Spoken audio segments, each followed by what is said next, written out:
What's up mga ka-friendship? It's me again, and in our song from your friendly neighborhood, and welcome back again sa ating channel. Sa mga friendship natin dyan na lagi sumusubaybay sa ating channel, maraming salamat po.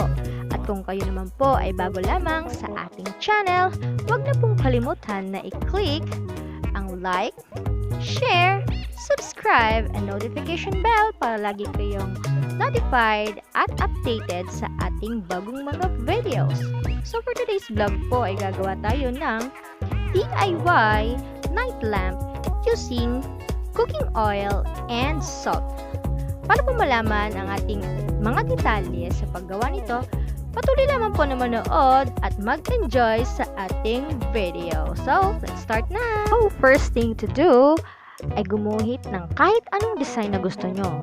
Pwede din naman kayong kumuha ng mga designs na gusto nyo sa internet at i-print na lang to kung meron kayong printer. Pero kung wala kayong printer, mag-drawing na lang kayo. Kung di kayo marunong mag-drawing, magpa-drawing kayo. Kung wala naman kayo makikita magpa-drawing, edi order na lang kayo sa akin. O, diba? Beke naman!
that's it mga ka-friendship for today's vlog. Maraming salamat po sa pagtutok at sa panonood ng ating video. Sana po ito inyong nagustuhan at meron po kayong natutunan sa araw na to.